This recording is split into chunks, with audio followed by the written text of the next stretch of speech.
Inaasahan na ang posibilidad na madoble ang bilang ng mga pasaherong darating sa PITX ilang araw bago ang Semana Santa, kasabay na rin ng mega price hike ng produktong petrolyo sa bansa.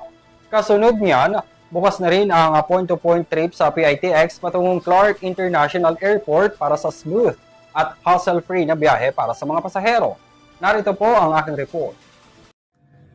Inaasahan na ang mahigit sa 3 milyong pasahero ang dadagsa sa Parañaque Integrated Terminal Exchange o PITX sa pagsapit ng Holy Week hanggang Linggo ng Pagkabuhay mula March 29 hanggang April 5, 2026. Kahapon sa tala ng PITX, umabot sa 180,000 ang foot traffic sa terminal para sa mga pasaherong nagko-commute kasunod na rin ng big-time oil price hike ngayong linggo. Ayon kay Colleen Calbasa, ang Senior Corporate Affairs Officer ng Integrated Terminal, nakahanda na sila sa pagdagsa ng mga pasahero na uuwi sa kanilang probinsya.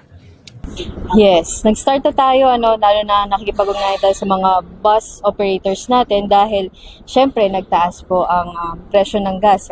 Yun po yung nakikita natin na magiging challenge. Nagsimula na rin sila makipag-ugnayan sa Department of Transportation para tiyakin na magiging smooth ang biyahe ng mga pasahero.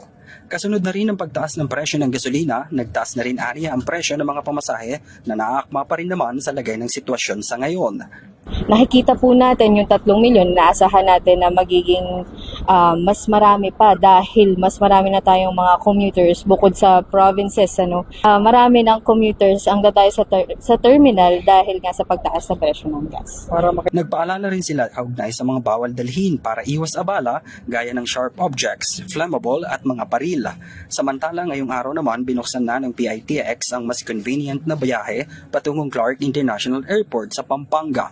Vice versa, katuwang ang Genesis Transport Service Incorporated. Mula PITX, dadaan ang ruta sa NAIA Terminal 3 bago dumiretso ng Clark. Partner natin, lalong-lalo na sa launch na ito from PITX to Clark International Airport na point-to-point travel na Genesis, napaka-collaborative nila, no? So talagang nag-a-adapt sila sa pag-expand ng mga flights dito sa Clark International Airport. Right now, we are serving main hubs nila sa Manila, ang Trinoma, at ang NAIA, syempre, pero may stops din sila sa Cubao at ngayon nga bagong-bago ang PITX. Nakahanda na rin aniya ang Clark International Airport sa dagsa ng mga pasahero bilang suporta na rin sa panawagan ng gobyerno para ma-decongest ang mga pasahero sa NAIA. We support the goal of the government to decongest NAIA.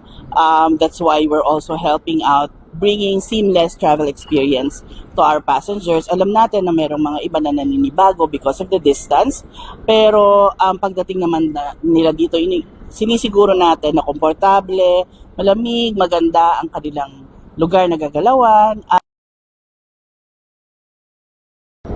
Ayon sa pamunuan ng Clark International Airport, inaasahan na raw nila ang 8 hanggang 10,000 bilang ng mga pasahero na dadagsa sa Holy Week, kung saan tiniyak naman nila na magiging smooth ang biyahe ng mga ito.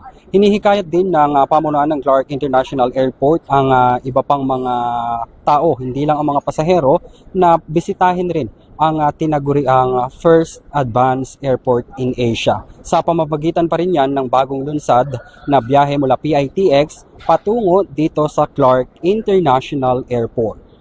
Mula dito sa Clark International Airport, Pampanga, ako po si Henry V. Nicolas, sumasaludo sa bawat Pilipino.